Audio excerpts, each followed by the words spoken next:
今天是我在俺未来婆婆家生活的第一天，一会儿富贵的爸爸就要从外地打工回来了，还有富贵的姑姑要过来走亲戚了，这弄得我还怪有点紧张嘞。富贵的爷爷就2个孩子，一个富贵的姑姑，一个富贵的爸爸。今天我算是跟他姑姑第一次见面。文姐，你妈来了，在你奶家了，你去给她说说话。阿姨，那我可不好意思呀。没事，你妈还老实，人可好，要不然我跟你一块儿去。这有啥不好意思的？要不我跟你一块去？那你赶紧下来呀。文姐，你到那个别不好意思，你妈给你钱你就接住。好。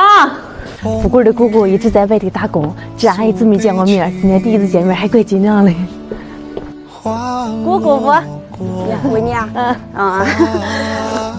姐啊，俺的也身体好不那个？好了嘞，好了嘞。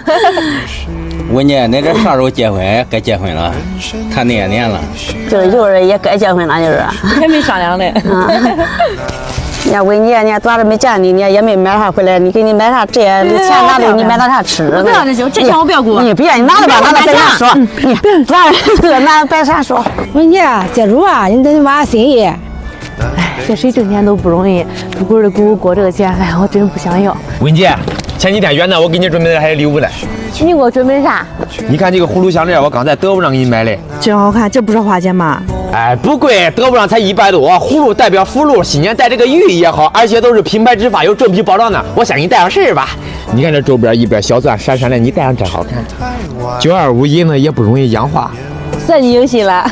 他们家现在全场包邮，还有抽千元无门槛券的活动，很多大牌配饰、护肤品啥的都有折扣。我把参与链接放在评论区置顶上，你也去看看吧。好，走带你接叔叔吧。叔叔跟他已经到了。叔叔，来，我给你拿吧，我给你拿。文姐，你穿的冷不？不了不了。哎，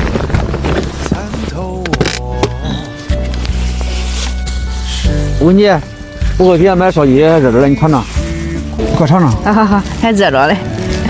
哎，这就别吃了，回家再吃吧。妈，俺爸回来了。老板回来了吗？回来了。咱买年肉。哪是咱买的，这是文姐妈给咱拿的。哎，做生意都不容易，拿年肉啥？火锅准备的差不多了，我去叫爷爷奶奶过来吃饭去。文姐，我身上也没多现金，给你这钱拿着好吧？我不要，拿，你拿着吧，你拿，我不要，你拿着，我要钱。拿着。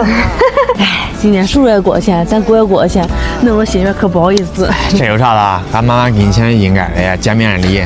这俺爸这不是觉得你妈拿猪腿嘛，他也不善言辞，只能给你钱了。那有啥的？俺妈买了肉哪能方便？奶奶，吃饭喽！文姐，这边吃什么？这奶蒸的馍太好了，我最喜欢吃这个饺了。